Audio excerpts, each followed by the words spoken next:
Puji nama Tuhan, selamat pagi, shalom. Sekali lagi shalom. Yang merasakan cinta kasih berkat Tuhan, lambaikan tanganmu bagi dia. Sorak-sorai yang meriah bagi Tuhan Yesus yang baik, haleluya. Mari kita sama-sama bangkit berdiri. Kita akan memperkatakan Mazmur 121 dan Kisah Para Rasul 16. Mari sama-sama diimani terjadi dalam hidup kita masing-masing, amin. Amin, puji nama Tuhan. 3, 4. Nyanyian ziarah. Aku melayangkan mataku ke gunung-gunung. Dari manakah akan datang pertolonganku? Pertolonganku ialah dari Tuhan yang menyediakan langit dan bumi. Ia takkan membiarkan kakimu goyah, penjagamu tidak akan terlelap. Sesungguhnya tidak terlelap dan tidak tertidur penjaga Israel. Tuhanlah penjagamu, Tuhanlah naunganmu di sebelah tangan kananmu. Matahari tidak akan menyakiti engkau pada waktu siang atau bulan pada waktu malam. Tuhan akan menjaga engkau terhadap segala kecelakaan. Dia akan menjaga nyawamu. Tuhan akan menjaga keluar masukmu dari sekarang sampai selama-lamanya.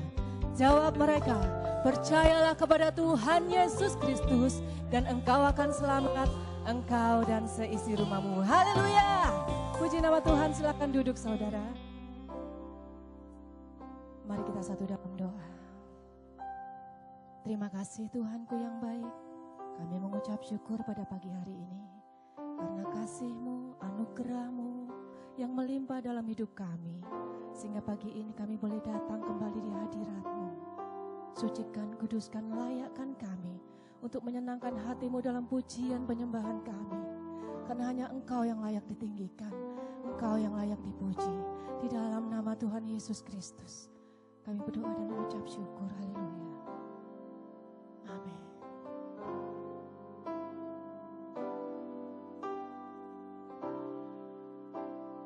Terima kasih Tuhan. Salib-Mu membuka mataku, betapa berharga nilai hidupku. Menanggung semua dosaku, berikan hidupmu, menggantikan diriku. Bukan karena perbuatanku, anugerah yang selamatkanku. Yesus, apa arti hidupku bila kau tak berikan nyawamu? Yang terbaik tersedia bagiku. Ku bersyukur atas kasih karunia-Mu.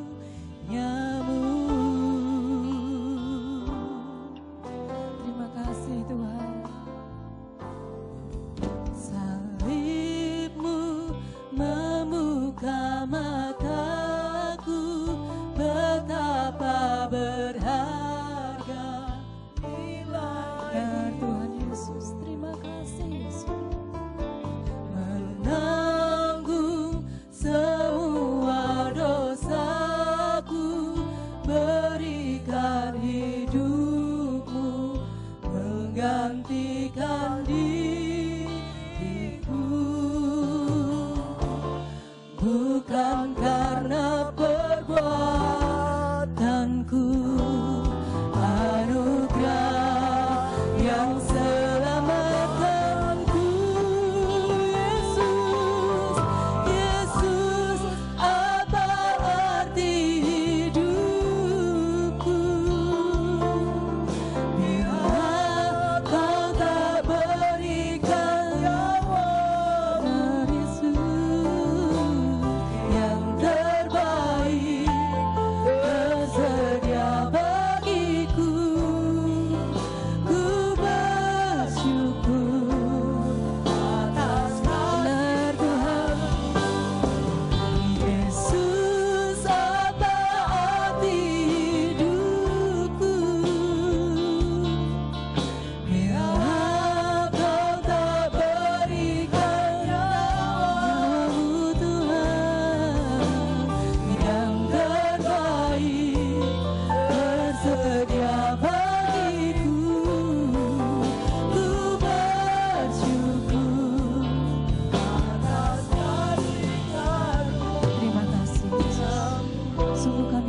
apapun, mari saudaraku sendiri pujikan pujian ini dengan hatimu.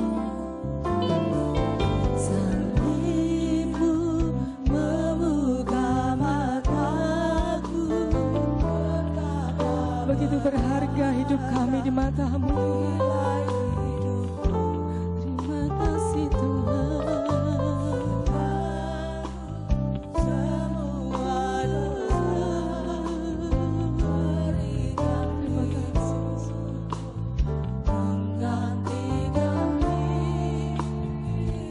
Karena perbuatan kami Yesus, bukan karena perbuatanku, anugerah yang selamatkanku.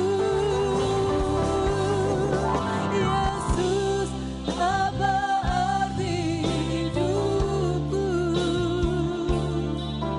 bila tak kau berikan nyawamu Tuhan, yang terbaik tersedia bagiku. Ku bersyukur atas kami kepadamu Yesus. Yesus, apa arti hidupku bila tak kau berikan nyawamu Tuhan, yang terbaik tersedia bagiku. Ku bersyukur atas kasih karunia-Mu. Kami ada sebagaimana kami ada saat ini, bukan karena kuat gagah kami Tuhan, tapi semua karena kasih-Mu, salib-Mu yang menyelamatkan kami. Mari angkat tanganmu sama-sama katakan, Yesus, apa arti hidupku bila tak kau berikan nyawamu, yang terbaik tersedia bagiku. Amin. Ku bersyukur atas kasih. Lebih dalam lagi katakan sama-sama, Yesus, apa arti hidupku bila kau berikan nyawa. Benar Tuhan, yang terbaik tersedia bagiku.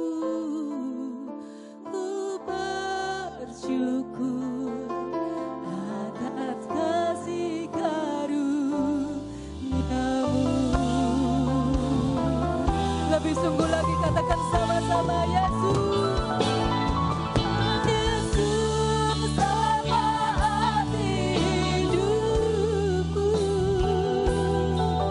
bila tak kau berikan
sempurna mengasihiku. Pengorbanan di Kalvari sungguh berharga, Kau tebus dosaku. Terpujilah Tuhan Yesus, ditinggikan di atas pujian. Dari dalam lubuk hatiku, ku sujud dan berterima kasih. Mari sama-sama bawa hati yang bersyukur, berterima kasih kepada Tuhan. Tak bersyukur, tak seperti cinta yang ada di dunia, selalu memberi lebih dari yang layak ku terima di hidupku. Terpujilah Tuhan Yesus, ditinggikan di atas pujian.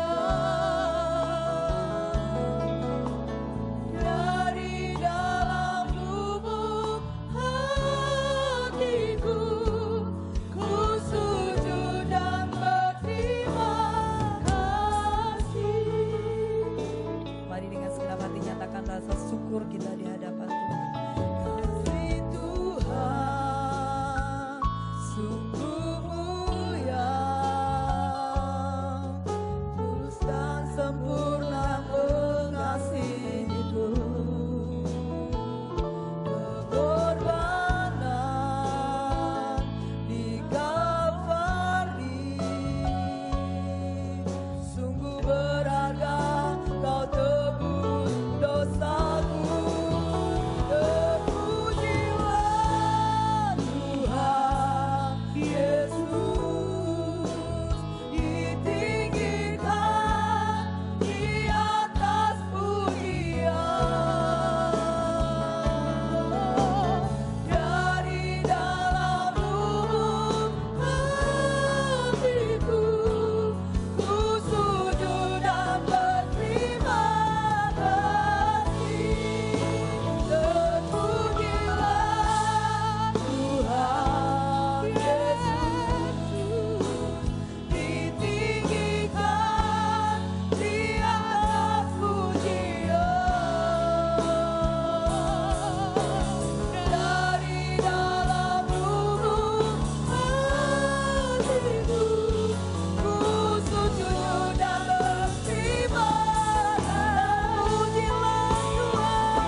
yang kami tinggikan pagi ini dalam hidup kami, Yesus. Di atas pujian dari dalam lubuk hatiku, ku sudah berterima kasih. Lebih lagi di hadapan Tuhan, terpujilah Tuhan Yesus, ditinggikan di atas pujian dari dalam lubuk hatiku, ku sujud dan berterima Pujilah Tuhan Yesus, ditinggikan di atas pujian dari dalam lubuk hatiku, sujud dan berterima kasih. Dari dalam lubuk hatiku, dari dalam lubuk hatiku,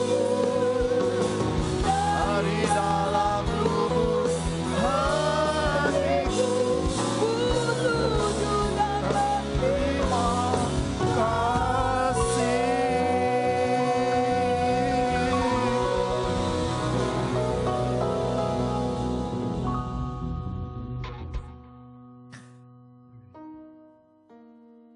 Dan ini persembahan hati kami Tuhan. Oleh hadirat-Mu, oleh kuasa Roh-Mu, Kau buat kami mempersembahkan terima kasih kami padamu pagi ini. Ada banyak kejadian dalam hidup kami. Tidak sanggup kami menceritakannya lewat kata, tetapi lewat doa-doa kami sudah sampaikan di hadirat Tuhan. Terima kasih Tuhan buat pengorbanan-Mu di atas kayu salib. Buat penebusan-Mu dan buat janji-Mu untuk datang menjemput kami kembali. Terimalah untayan doa Mazmur dan pujian kami pagi hari ini. Bahkan tetes demi tetes air mata yang jatuh ke kirbat Tuhan. Perhitungkanlah bagi hidup kami semua untuk dipulihkan, disembuhkan, dan diberkati Tuhan. Terima kasih Bapa. Di dalam nama Tuhan Yesus Kristus kami telah berdoa dan mengucap syukur. Mari semua kita cinta Tuhan Yesus sama-sama katakan, amin.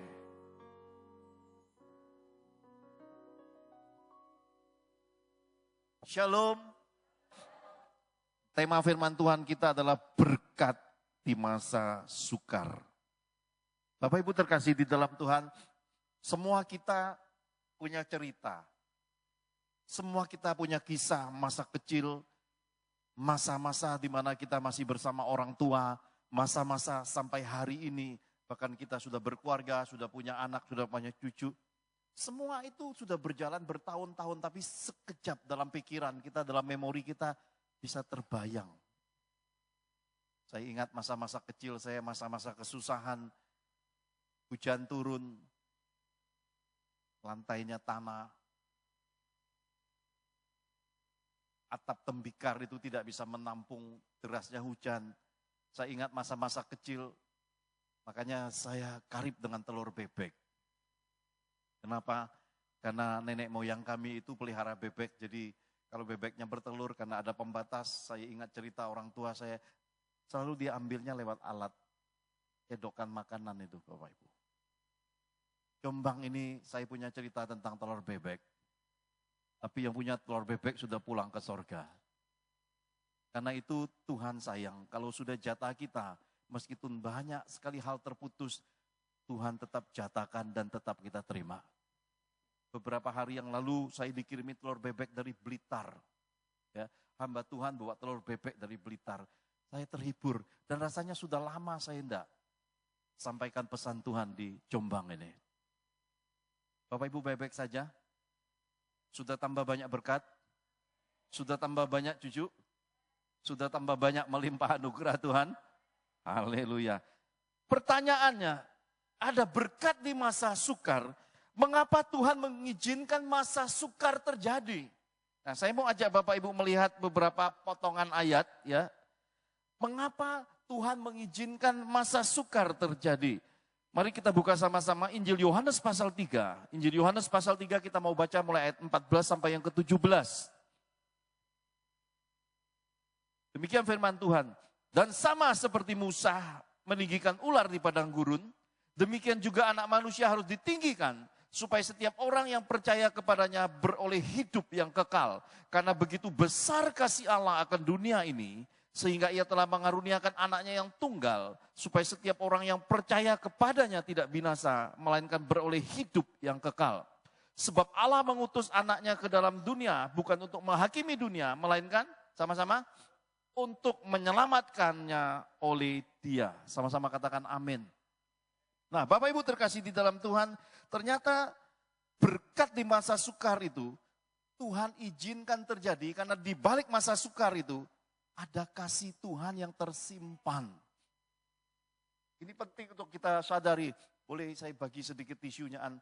Ini setiap kali ibadah di sini selalu ada air matanya. Terima kasih.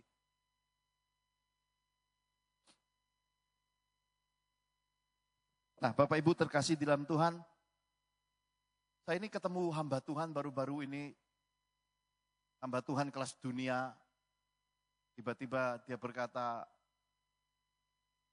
I want pray for you. Dan nubuatkan saya, lalu dia berkata, Tuhan pakai hidupmu itu di pelayanan kuasa, mukjizat, dan tiba-tiba semua itu berhenti. I don't know why, dia berkata begitu.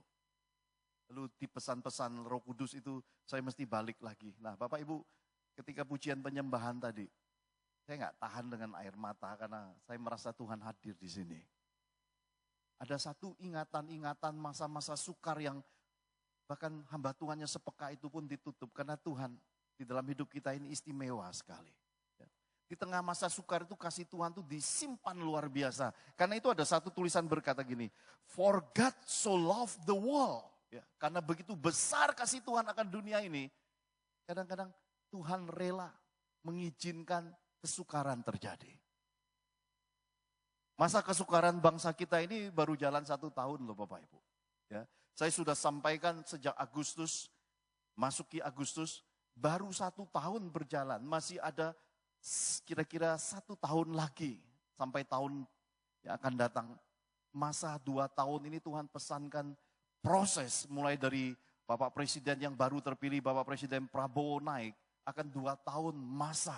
Ya. Sesuatu yang disebut dengan proses percekcokan, perselisihan, perdebatan, bahkan lihat saja yang terjadi baru-baru kemarin. Tidak bisa dihindari, semua sekejap terjadi. Ya. Tapi kita melihat tangan Tuhan mengizinkan apa yang didengungkan seperti tahun 98. Bangsa kita didewasakan dengan momen yang mirip tapi berbeda. Ya. 98 terjadi penjarahan, Cindo, gereja jadi korban. Tapi yang terjadi, Tuhan izinkan barusan, bangsa kita makin dewasa. Bhinneka Tunggal Ika itu ditaruh di tempatnya, perbedaan itu mereka junjung tinggi, hingga yang terjadi apa? Kita bisa melihat para pendemo itu mulai membatasi, oh ini perusuh. Ini penyusup, ini mau bikin kacau. Sedangkan perjuangan itu adalah perjuangan demo yang murni. Kita bisa melihat tiba-tiba seperti rem ditarik, serat, demo itu berhenti. Bahkan di kota Pahlawan, Surabaya, mereka buat ikrar untuk jaga kotanya. Surabaya yang terkenal aman, tapi kemarin terjadi bakaran, tapi segera semua toko-toko agama, toko masyarakat kumpul dan ditarik tuas, set.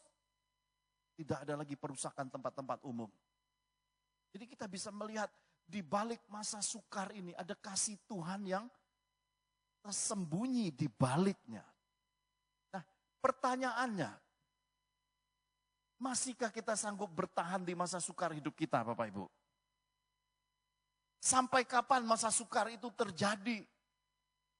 Saya jujur ngomong di umur saya setengah abad ini, saya berkata, mungkin sejak saya lahir sampai hari ini saya merasakan kesukaran yang begitu banyak.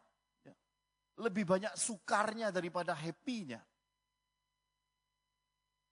Masa kecil sukar. Tidak dibekali apa-apa sama orang tua. Masa remaja sukar. Masa kuliah sukar. Saya mesti lepaskan semua untuk cari nafkah, untuk bantu orang tua, banting tulang. Dan mengalami hidup yang mungkin kurang tidur. Sampai Tuhan datang di masa-masa tahun-tahun 98 itu. Di mimpi supranatural dia menjamah saya. Dan sejak itu Bapak Ibu sukar semua. Ya, saya cari makan, cari kerja, orang tidur. Saya masih ngurusi gudang, masih ngurusi sampai saya sediakan buat istri, anak saya berkat Tuhan. Rumah, kenyamanan, dan semuanya isinya emas, perak, permata, dan keuangan yang hebat. Dan tiba-tiba Tuhan suruh saya full time. 3,5 tahun saya keliling Indonesia, mengadakan KKR berlari melalui hujan, memberkati kota-kota, memberkati gereja-gereja Tuhan. Tiba-tiba istri saya 3,5 tahun setelah pelayanan itu dibawa pulang. Membesarkan anak-anak hampir 11 tahun hidup sebagai single parent. Kesukaran yang saya nggak bisa lagi lukiskan dengan kata. Dan hari ini pun saya masih merasa sukar. Kenapa? Generasi sekarang ini beda dengan zaman dulu loh Bapak Ibu. Zaman dulu ya Bapak Ibu ya. Mungkin Pak Hendrik masih ingat itu sama Pak Jas itu. Kalau kita ini lagi di kelas nih, baru langsung tuh penghapus terbang. Betul? Lengah sedikit masuk mulut. Hop. Kumpulkan PR. Begitu enggak bawa PR-nya, suruh berdiri, angkat kaki satu. Betul? Kalau enggak pegang kuping. Enggak ada itu, yang dulu-dulu itu yang tersakiti, malah sebagian besar jadi orang hebat sampai hari ini. Kebal tuh anak-anak nakal dipukul mistar, dipukul ini, pukul itu, zaman dulu itu. Ya. Dan kita orang tua zaman dulu, enggak ada selembut sekarang. Ya. Zaman sekarang itu orang tua nyediain semua. Orang tua udah banting tulang jam 4, jam 5 kerja, anaknya jam 10 baru bangun. Sekarang. Zaman dulu mana ada. Ya, zaman dulu orang tua berangkat jam 4, anak-anaknya udah ngikut belajar melihat dunia kerja.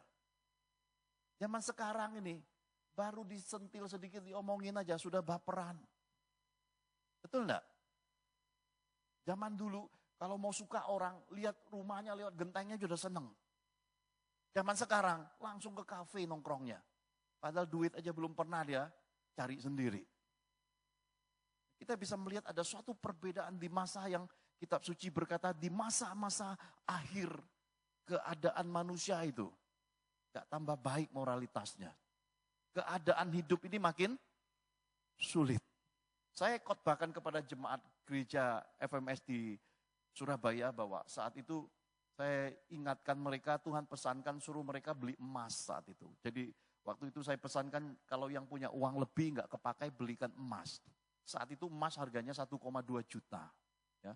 Tiba-tiba sesudah dinyatakan Roh Kudus itu naik 1,8, 1,9 tembus 2 juta. Ya. Sebagian bilang, ya kami gak sempat beli. Ya. Tiba-tiba emas turun lagi, turun 1,7. Lalu saya ingatkan mereka, emas ini tidak turun, tapi Tuhan memberi kesempatan supaya kalian mencairkan uangmu jadi emas. Beberapa beli. Dan kemarin setelah kejadian-kejadian demo, emas naik. Berapa hari ini per gramnya? 2 juta, mendekati 2 juta 100.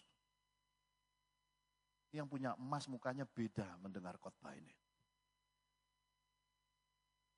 Saya ingin Bapak Ibu memahami di tengah masa sukar dari Tuhan. Ada kasih yang tersembunyi. Amin. Di tengah-tengah kesukaran hidup. Itulah saat kita bergantung sama Tuhan.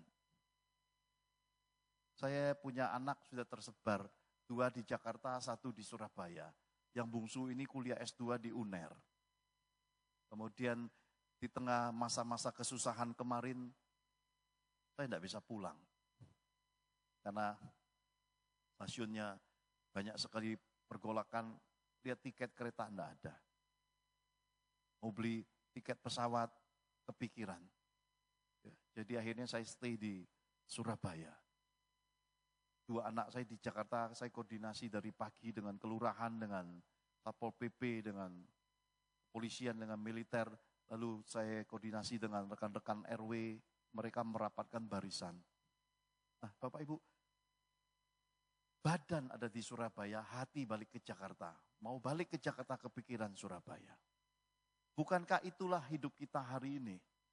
Hidup di dunia tetapi kepengen ke sorga. Kepengen ke sorga tapi masih mikir. Ya, nasi rawon kepikiran, telur asin kepikiran. Ya, kita tahu nih, kita mau lepasin semua ini. Maka saya suka berkata begini, banyak umat Tuhan, ingatlah 1 kali 24 jam, 1 kali kesempatan Tuhan datang, Tuhan berkata, selesai, matamu tutup, jantungmu berhenti. Gak ada satu bagian pun hidup bisa dibawa. Istri tertinggal, anak tertinggal, cucu tertinggal, harta benda tinggal. Emas gak bisa dibawa. Kamu bawa ke kuburan, kuburanmu dicongkel orang. Sadar gak Bapak Ibu? Tapi kan kita kan hari-harinya gak mikir ke sana. Kepikirannya apa? Apa ini yang bisa mendatangkan banyak uang nih? Ya, apa yang enak hari ini? Kita selalu mikir ke sana. Karena itu Tuhan ingin kita pikirkan perkara-perkara di atas. Pikiran-pikiran di mana Yesus ingin menempatkan kita menyelesaikan garis akhir hidup kita di dunia ini. Supaya mengumpulkan harta di sorga. Enggak kekejar.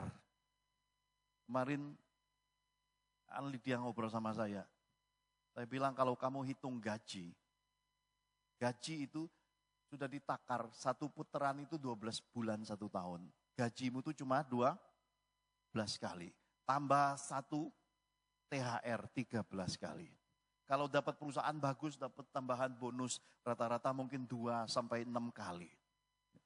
Kamu hitung pertumbuhan ekonomi, kenaikan harga barang, kenaikan pengeluaran pendidikan anak, harga rumah, sampai rambut putih, sampai tua, sampai keriput, enggak kebeli. Sukar enggak? Sukar enggak Bapak Ibu? Sukar enggak? Di zaman Tuhan Yesus juga sukar enggak? 5.000-an orang lapar. Murid-murid bawa duit enggak cukup. Sukar enggak? Ada di kitab suci semua. Kalau kita takar hidup yang susah ini dengan kekuatan kita, stres.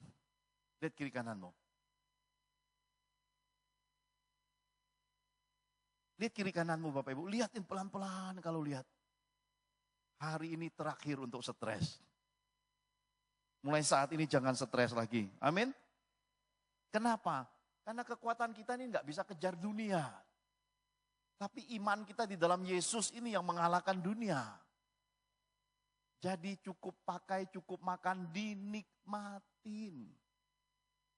Amin. Dan kalau duduk ke gereja, jangan pikir kemana-mana, mau cepet-cepet, mau buru-buru, jangan. Ya, duduk di sinilah, nikmati di sini, karena gak tiap hari kita punya kesempatan seperti ini. Ya, kemarin ketika terjadi kerusuhan, demo, mau ke gereja takut gak? Di Jombang mungkin gak takut, tapi kota-kota lain, orang takut. Jadi nikmatin aja, lengketkan hatimu sama Tuhan. Duduk nikmati. Ya, masih ada 1 tahun kira-kira proses kesusahan bangsa kita ini akan datang. Jadi marilah persiapkan diri menghadapi apapun yang terjadi bersama Yesus, kita sanggup menanggungnya. Nah, saya mau ajak Bapak Ibu melihat kesusahan Tuhan Yesus. Ini penting untuk kita lihat. Mari kita lihat sama-sama Lukas 23. Lukas 23 kita mau baca mulai ayat 39 sampai 43. Injil Lukas pasal 23 ayat 39 sampai 43. Demikian firman Tuhan. Seorang dari penjahat yang digantung itu menghujat dia. Katanya sama-sama, bukankah engkau adalah Kristus? Selamatkanlah dirimu dan kami. Tetapi yang seorang menegur dia, katanya sama-sama, tidakkah engkau takut? Juga tidak kepada Allah, sedang engkau menerima hukuman yang sama. Kita memang selayaknya dihukum, sebab kita menerima balasan yang setimpal dengan perbuatan kita. Tetapi orang ini tidak berbuat sesuatu yang salah. Lalu ia berkata sama-sama, Yesus, ingatlah akan aku apabila engkau datang sebagai raja. Kata Yesus kepadanya, aku berkata kepadamu, sesungguhnya hari ini juga engkau akan ada bersama-sama dengan aku di dalam Firdaus. Yesus itu disalibin. Itu enggak dikelilingi orang-orang yang makan semeja dengan dia. Malah kiri kanannya kitab suci berkata, penjahat. Jadi dari kejadian di catatan Injil Lukas ini kita bisa melihat terkadang orang jahat sampai mau hari matinya tetap jahat. Tapi ada orang jahat sampai hari matinya tobat.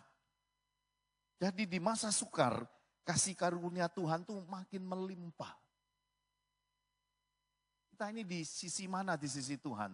Apakah kita ini penjahat yang bertobat ataukah kita ini penjahat yang gak tahu diri sampai hari akhirnya? Karena itulah ketika kita mengalami kesusahan, di keliling kita itu sama, ada penjahat-penjahat. Ada saudara seiman, sudah tahu kita susah, ya syukurin. Emang gitulah, terus diceritain, ditambah-tambahin, dibumbuin. Kesusahan kita tuh kayaknya udah bukan main, kayaknya paling buruk di dunia. Ya, maklumin, kenapa? Kemuliaan Tuhan di hidupmu itu pas ada penjahat yang tidak bertobat. Siapa itu? Saudara-saudara seiman, yang mungkin juga keluargamu. Jangan sakit hati, tidak usah benci. Kenapa? Karena kitab suci mengajarkan kepada kita, Yesus juga tidak membenci penjahat-penjahat itu. Yang kita cari di dalam hidup ini adalah penjahat yang tobat. Di tengah kesusahan kita, mereka datang dan memberi kita kata-kata yang menguatkan. Nasihat ajaibnya keluar ketika kita susah. Dia tidak tolong kita dengan uang, dia tidak tolong kita dengan bantuan, tidak tolong kita dengan itu. Tapi kata-katanya itu menyegarkan jiwa kita. Itulah penjahat yang bertobat di sekitar hidup kita. Penjahat-penjahat yang begini ini. Orang-orang dunia, orang-orang di dalam Tuhan yang bertobat inilah yang mesti kita jadikan bagian hidup kita. Orang-orang yang tulus, yang hadir di masa-masa kita susah. Bapak Ibu, saya sudah bilang dari kecil sampai usia begini, saya mengalami susah yang sangat susah. Dan saya heran, kalau di surga orang masih berpikiran untuk hal-hal yang disebut, wah banyak istri, bisa seks, ya, masih mikirnya perawan. Ya. Apakah manusia nggak pernah belajar tentang hal-hal yang disebut dengan akademisi, ya, sains, pendidikan, hal-hal medis? Tahu enggak, antara laki-laki dengan wanita itu, masing-masing ada kelebihan, ada kekurangannya. Pria itu ada prostatnya, wanita enggak punya. Tapi wanita punya resiko breast cancer. Laki-laki belum pernah ditemukan ada laki-laki yang kanker payudara, enggak ada. Jadi satu malam jam 2 pagi saya bangun, saya mau kencing. Ya. Begitu saya kencing, saya rasa kencing. Tapi begitu saya noleh, nggak ada airnya. Aneh enggak? Itu bukan keajaiban, itu keanehan. Itu bukan mukjizat, itu bencana. Kencing nggak keluar airnya. Lalu saya goyang-goyang pinggul ke kiri, ke kanan, baru keluar ser. Keesokan harinya saya bertemu dengan para pejabat yang hadir di lingkungan kami, wali kota, dewan kota, teman-teman RW, kepala puskesmas, kecamatan hadir. Lalu di sesi Ramatama saya cerita, saya bilang, Bu dokter, semalam ya, kok saya ini mau pipis, kok enggak keluar airnya. Begitu saya goyang-goyang, baru keluar. Dokternya langsung bilang gini, Dokter Johan besok ke kantor saya kasih surat, periksa, ada batunya. Kalau orang Kristen sudah gila agama, kalau orang Kristen sudah edan-edanan, langsung diplesetin, iya ada batunya, Yesus batu penjuru. Ya. Orang Kristen kan suka mencocok logikan, ya semuanya dikristenkan, semuanya dirohanikan. Betul enggak? Jadi saya pergilah besok sama istri saya ambil surat pengantar. Saya baru tahu bagaimana rasanya di USG di umur setengah abad. Saya baru tahu orang hamil tuh di USG kayak apa. Saya ngerasainnya di USG. Lalu dokternya bilang gini, waduh ada batunya. Ya, besar lagi, 2 senti. Senang apa enggak senang? Nah katanya Yesus batu penjuru. Dikasih batu kok enggak senang. Senang apa enggak senang? Senang lah. Ya. Enggak tiap orang dapat batu. Kitab suci mengajarkan kita bersukacitalah.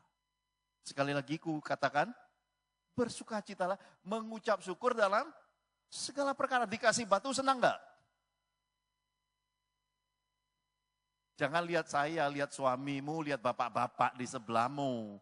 Yang bisa punya batu di prostat di kantong kemih itu cuma laki-laki. Lalu akhirnya diputuskan saya menjalani tembakan. Karena batu 2 cm di kantong kemih. Singkat cerita Bapak Ibu, saya baru merasakan penderitaan seorang istri, seorang mama. Kenapa? Disuntik di tulang punggung. Wah, sakitnya. Ya. Anak-anak kita mesti tahu pengorbanan mamanya. Disuntik di tulang punggung ini sakit banget. Rasanya udah kiamat. Ya. Sudah gitu diangkat kaki kita. Ini loh, tahu nggak? Kakinya, saya ngerasa kayak lagi mau beranak. Ya, dipegang-pegang gimana? Gak rasa apa-apa, karena udah dibius. Jadi proses melahirkan kita itu ternyata nggak mudah. Dan saya diberi kesempatan lewat batu kandung kemih itu. Diangkat. Saya merem nahannya. Aduh Tuhan, ternyata melahirkan tuh berat. Ya, diperlakuin orang sekarepnya. Ya, nggak ada rasa sama sekali dari mulai badan ke tengah ini. Nggak ada rasanya. Ya. Tiba-tiba entah apa yang terjadi karena nggak ada rasa. Disuruh lihat kamera. Waduh, saya langsung sakit kepala. Langsung muter. Langsung keringat dingin, rasa mau muntah. Ya, dia kasih lihat, nah ini batumu nih, Pak Dokter Johan ini batumu. Ya, ditembak, duk, ditembak, disedot. Nah udah bersih ya, bersih. Di saluran alat kelamin itu masih tersisa selang. Ya, istri saya jaga malam-malam rasanya mau kencing, kebelet, rasanya mau karena ada barang asing di alat kelamin dan istri saya bilang jangan jalan, bertahan. Saya bilang bertahan gimana, orang mau kencing, mau gini, tahan apanya, saya bilang gitu loh. Ya, ini penderitaan, ini kesusahan. Istri saya pegang tangan saya, gak mempan. Kenapa? Saya bilang kamu doakan gak nolong ini, kenapa rasa kebeletnya hebat, ya? Ini rasanya mau itu loh. Akhirnya saya sempat sama istri bertegangan. Ini mama dulu pernah ngalami. Ini mama ini ngalami gini, bertahan Pak. Ya, istri saya kan rohani juga.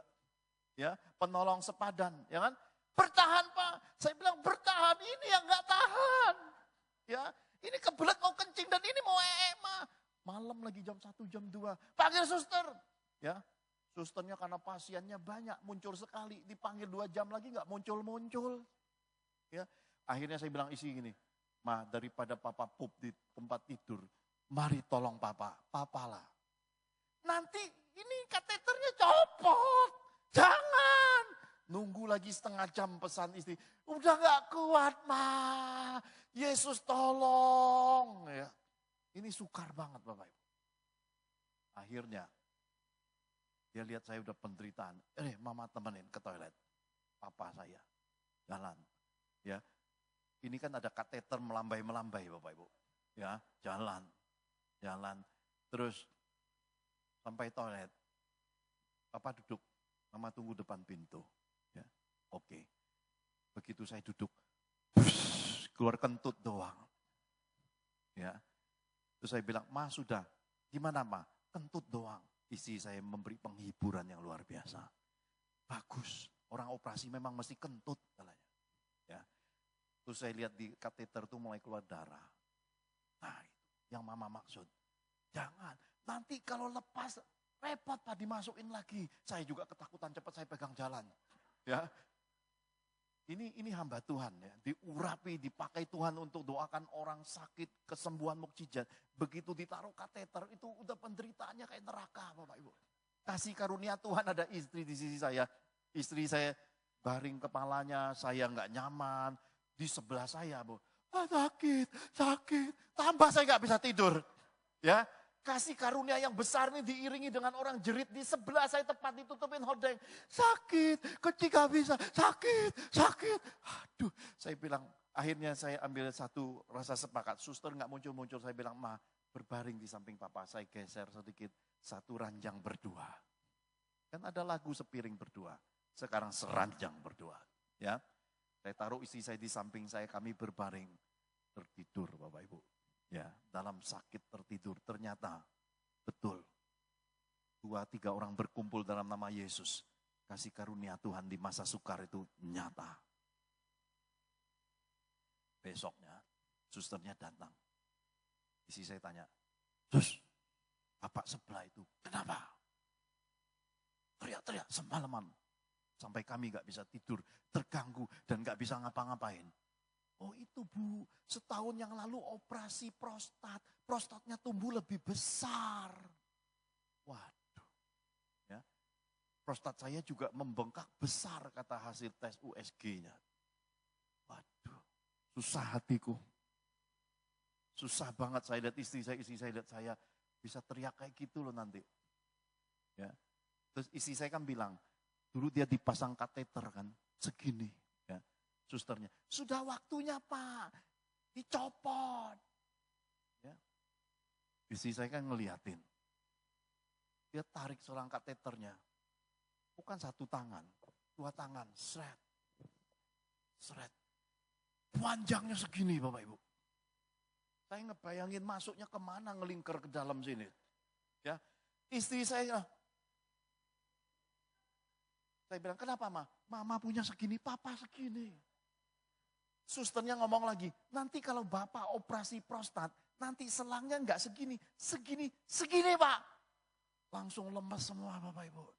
Ya, saya bilang Tuhan selamatkanlah hambamu ini. Ya, saya bilang, Ma, enggak mau lagi Papa ngalami begini. Cukup batu ini aja. Dan cukup sekali ini dipasang kateter penderitaan. Makanya bagaimana di sorga ada perawan, ada seks. Di dunia dikasih kateter aja setengah mati. Ya, segini loh Bapak Ibu. Ya, dimasuki dari lubang kencing itu, masuk ke dalam ditarik. Seret, seret, seret. Ya, saya bertobat.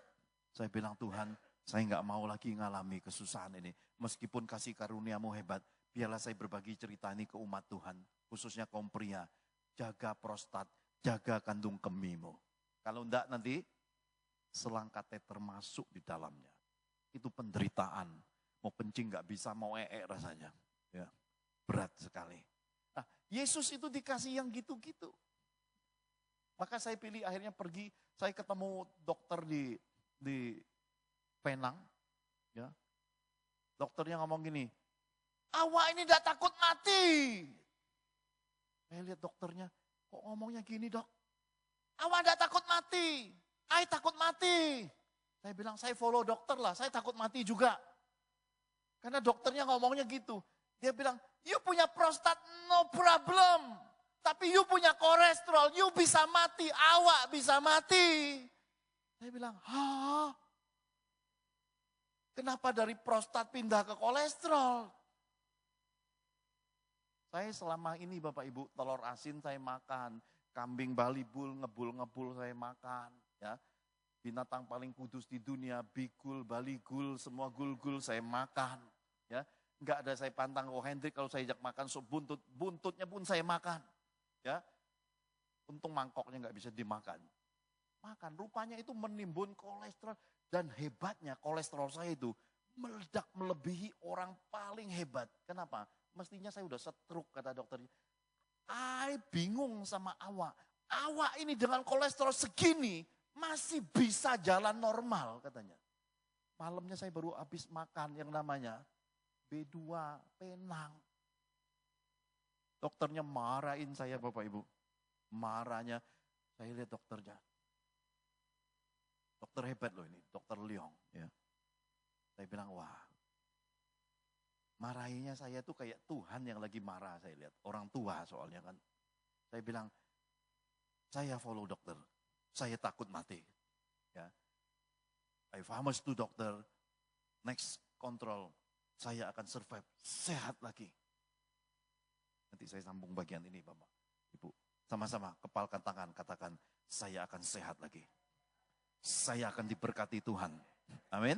Kesukaran itu jadi berkat. Kita udah lihat ya kesusahan Yesus ya. Yesus nggak berubah. Ya, meskipun dikelilingi orang jahat, jadi kita nggak boleh berubah di tengah masa sukar hidup kita. Meskipun difitnah, diomongi yang jahat, tetaplah jadi anak Tuhan yang ramah, yang penuh kasih, yang mengampuni. Amin. Karena masih ada 1 tahun lagi masa kesukaran bangsa ini. Ya, tetaplah jadi anak-anak terang Tuhan. Nah, yang terakhir, 1 Korintus 3 ayat 14 sampai 17. 1 Korintus 3 ayat 14 sampai 17. Demikian firman Tuhan. Jika pekerjaan yang dibangun seseorang tahan uji, ia akan mendapat upah. Jika pekerjaannya terbakar, ia akan menderita kerugian. Tetapi ia sendiri akan diselamatkan, tetapi seperti dari dalam api. Sama-sama, tidak tahukah kamu bahwa kamu adalah bait Allah dan bahwa roh Allah diam di dalam kamu. Jika ada orang yang membinasakan bait Allah, maka Allah akan membinasakan dia. Sebab bait Allah adalah kudus dan bait Allah itu ialah kamu. Saya di dalam Tuhan adalah bait Allah. Nah yang ketiga, kunci berkat Tuhan itu adalah pertobatan, kerendahan hati, hidup taat. Nah Bapak Ibu terkasih di dalam Tuhan, saya pulang, saya dikasih obat. Ya, obat buat prostat dari Penang, dikasih ada suplemen, saya bawa pulang ke Indonesia. Dipesankan ke saya, awak mesti olahraga. Saya bilang, siap dokter. Jadi Bapak Ibu, saya mulai olahraga. Ya. 27 tahun sejak 98, saya nggak pernah olahraga sama sekali. Kebayang nggak? 27 tahun tiba-tiba saya mesti memulai masa remaja olahraga, jalan pagi, lari pagi. Waduh Bapak Ibu, sekali jalan lari 1 putaran, itu rasanya kayak mau pingsan. Berat sekali. Ya. Tiba-tiba Tuhan kasih saya lihat George Foreman. George Foreman tahu kan petinju yang kepalanya botak, yang pernah dikalahkan Muhammad Ali. Hidupnya kan hancur setelah dikalahkan Muhammad Ali, kan sempat mati. Begitu mati, ketemu Tuhan, dihidupkan lagi jadi pendeta. Ya kan? Lalu dia sempat iklan panci, gak dapat hasilnya, pelayanannya kekurangan uang, dia balik untuk tinju lagi. Saya lihat George Foreman itu loh, ininya kan lemaknya kan banyak, lari ngelember. Ya, saya juga lari sampai lihat lemak saya ngelember. Kira-kira 6-7 bulan yang lalu, itu rasanya kayak mau mati, keringat dingin.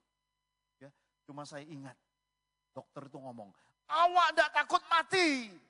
Saya bilang, I follow dokter, saya takut mati. Jadi saya memacu diri, saya jalan. Hari ini rata-rata 7-8 kilo saya jalan. Jadi Aan Lydia kemarin ketemu, kok Om Johan jadi kurus? Efek takut mati. Ya, lihat kiri kananmu, tanya, awak takut mati enggak? Loh, saya ngomong apa adanya loh, ini nasihat roh. Awak takut mati enggak? Kamu punya istri, kamu punya anak, kamu punya cucu, kamu punya bisnis, kamu punya semua, tapi kamu takut mati enggak? Jangan merasa bahwa hidup ini akan 1000 tahun. Ya, ingatlah bahwa kita kaum laki-laki umur 50 itu prostatnya mulai meradang. Kalau enggak dijaga bisa jadi kanker prostat. Ya. Kaum wanita juga sama, ada breast cancer, ada ovarium cancer. Jadi harus dijaga. Ya. Sama-sama katakan, bersama Yesus awak takut mati. Ya. Satu-satunya yang saya tidak takut adalah kalau Yesus mau ambil saya langsung mati. Ya. Kalau dunia yang ambil saya setengah mati. Berobat itu mahal. Lebih baik dipakailah hari-hari ini untuk melatih tubuh. Ya. Sambil kita menjalani kehidupan rohani kita, latihan rohani kita. Tubuh ini juga perlu dilatih, makannya dilatih. Ya. Saya terakhir ini mengurangi makan nasi. Makannya tempe. Kenapa? Karena lagunya munculnya tempe. Mangan tempe rasane koyo makan sate. Dia kasihnya tempe, jadi saya makan tempe. Sungguh saya penggemar tempe. Ya, tapi bukan mental tempe. Saya kembali, maka saya bilang kemarin sama Aan sama Lydia, setelah Om jalani hidup setengah abad, rahasia hidup itu saya temukan ada di tempe. Makan sederhana lah, udah nikmati hidup, sehat. Olahraga lagi, saya lihat George Foreman, wah demi satu misi di dalam Tuhan, tinju lagi dan jadi juara dunia di hari tuanya. Saya punya misi, maka saya nangis tadi. Saya bilang, Tuhan, sebelum aku mati, beri aku kesempatan untuk bangun sesuatu di kegerakan generasi kami. Sesudah itu ambil hambamu pulang, aku siap mati. Ya, sebelum itu selesai dan sebelum itu tergenapi, awak takut mati. Kenapa? Karena saya masih punya dream yang saya genapi selagi saya hidup. Persembahan harum kepada Tuhan, karya selagi hidup di dunia. Amin. Saya lihat anak-anak sekarang rata-rata ngambil S2. Saya bilang Aan Lydia semalam, Om nggak bisa nabung, ya. Duitnya habis buat nabur benih anak-anak sekolah, ya. Duitnya habis kepakai nabur di pekerjaan Tuhan, nggak pernah pegang yang namanya tabungan. Ternyata pemerintah tidak boleh ada duit nganggur. Ternyata saya ini warga negara yang paling baik di Indonesia. Kenapa? Duitnya muter kemana-mana, ya. Dan lega. Kalau Tuhan suruh pulang, nggak bawa apa-apa, ya. Prostat diperiksa, sembuh total, ya. Batu sudah nggak ada, ya. Bahkan saya boleh berkata, mandi. Nanti Bapak Ibu yang sering ibadah di sini, kapan-kapan datang mampir, lihat ada ruangan tamu hamba Tuhan. Mandinya sederhana sekali.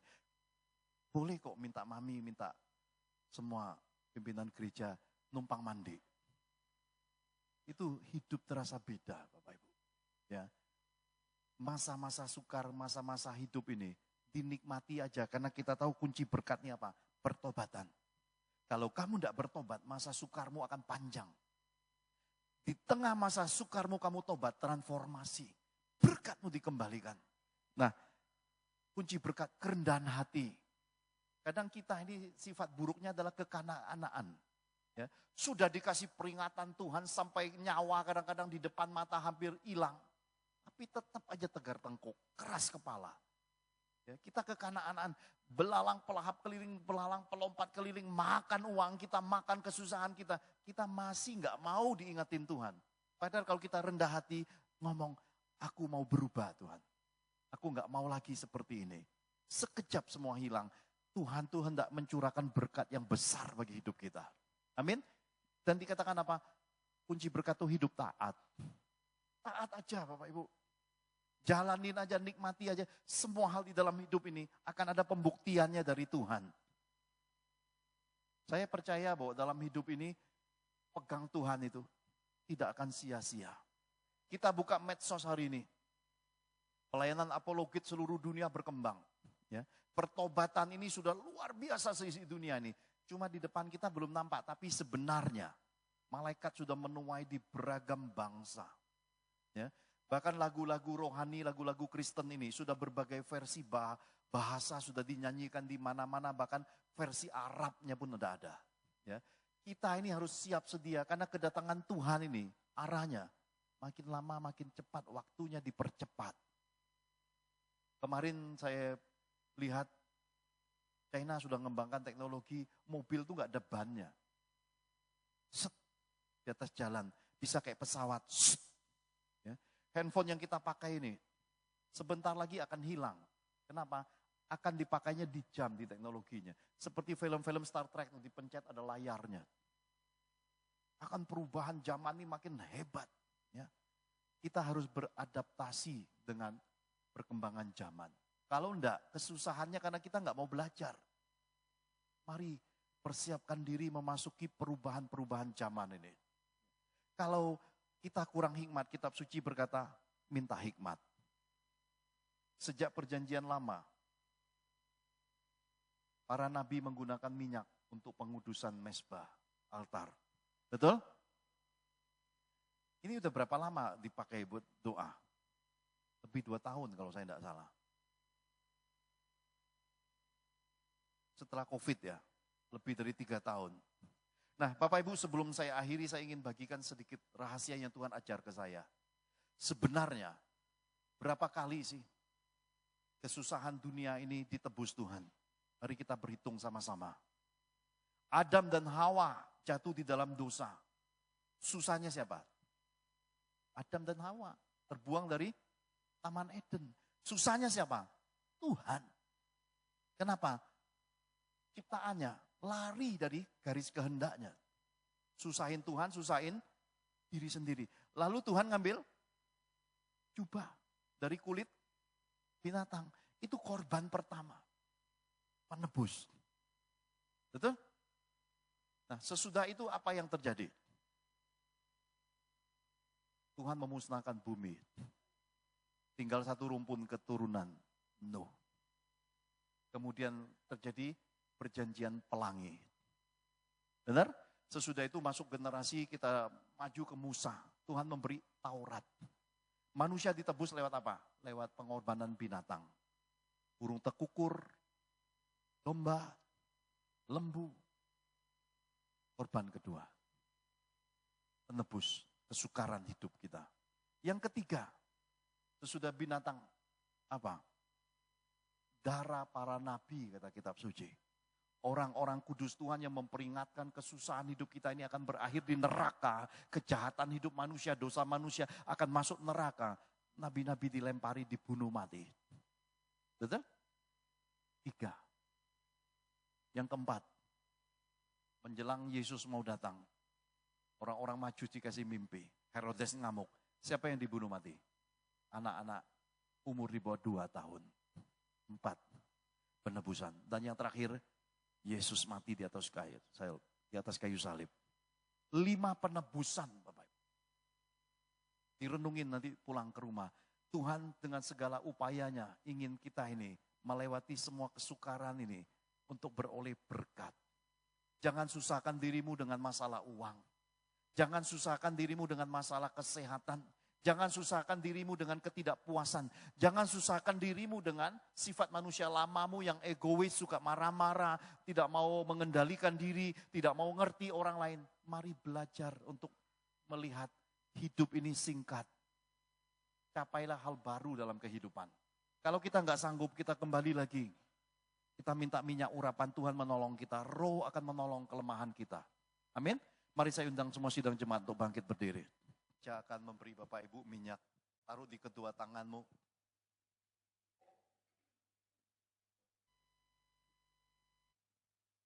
Mari kita angkat tangan kanan kita yang penuh dengan minyak. Yang sudah terima, mari angkat di hadapan Tuhan. Kami mengangkat tangan-tangan kami yang berlumuran minyak. Ini minyak biasa Tuhan.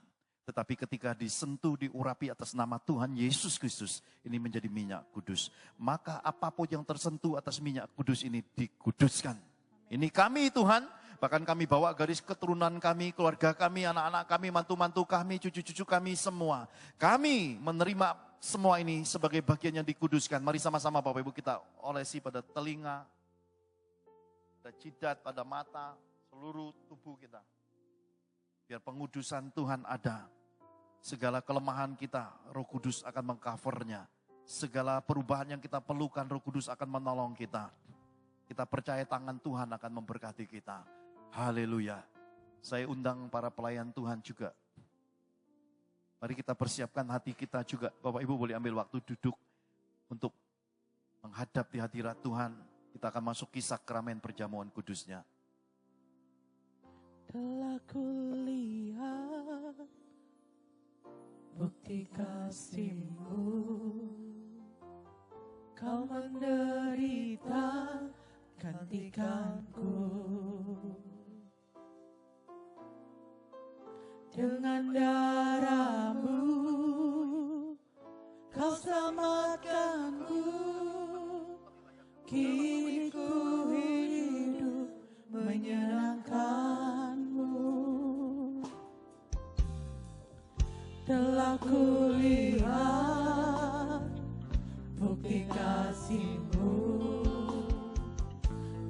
menderita gantikanku. Dengan darah-Mu Kau selamatkanku. Kini ku hidup menyenangkan-Mu. Terlalu besar kasih-Mu Bapa, pengorbanan yang Kau berikan bagiku. Terlalu mahal darah-Mu Yesus, tercurah untuk menebus hidupku. Yang sudah terima tubuh dan darah Tuhan, mari boleh bangkit berdiri. Terlalu besar kasih-Mu Bapa, Pengorbanan yang Kau berikan bagiku. Terlalu mahal darah-Mu Yesus, tercurah untuk Menebus hidupku. hidup yang Kau berikan bagiku. Selamatkan dan pulihkanku lebih dari segalanya. Terlalu besar Kasih-Mu Bapa, pengorbanan yang Kau berikan bagiku.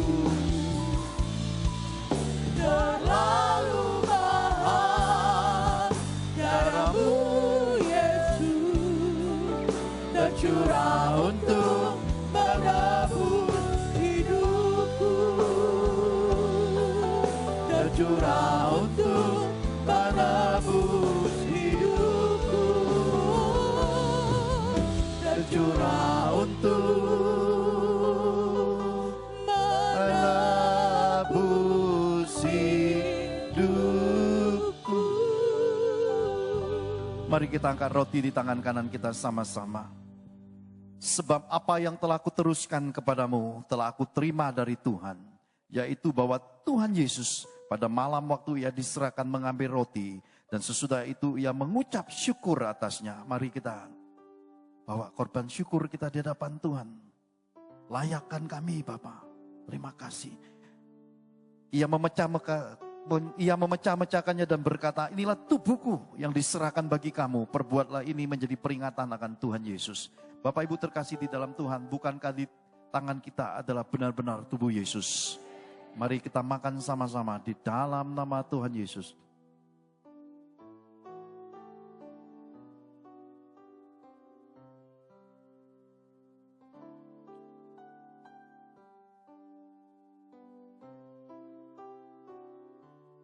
Mari kita angkat cawan anggur di tangan kanan. Demikian juga Ia mengambil cawan sesudah makan lalu berkata, cawan ini adalah perjanjian baru yang dimeteraikan oleh darah Yesus. Perbuatlah ini setiap kali kamu meminumnya menjadi peringatan akan Tuhan Yesus. Bapak Ibu terkasih di dalam Tuhan. Darah Tuhan adalah darah perlindungan. Darah Tuhan adalah darah penebusan. Darah Tuhan adalah darah kesembuhan. Darah pemulihan dan darah pembukaan kesempatan hidup untuk diberkati. Ketika kita meminumnya, kita percaya Tuhan memulihkan kita. Tuhan mengcover hidup kita, melindungi, menyertai dan membela hidup kita. Bukankah di tangan kananmu adalah benar-benar darah Yesus? Mari kita minum sama-sama di dalam nama Tuhan Yesus.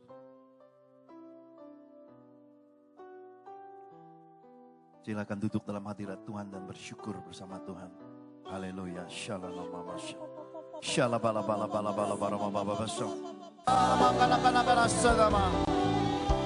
Terima kasih Bapak. Materaikan sakramen perjamuan kudus-Mu ini bagi setiap kami. Bahkan bayi-bayi dalam kandungan, anak-anak yang diangkat oleh orang tuanya. Semua menerima perjamuan yang daripada Tuhan, diberkati. Tak ada seorang pun di antara kami pulang dalam keadaan sama. Semuanya telah ditransformasi dan diberkati Tuhan. Di dalam nama Tuhan Yesus. Haleluya. Amin.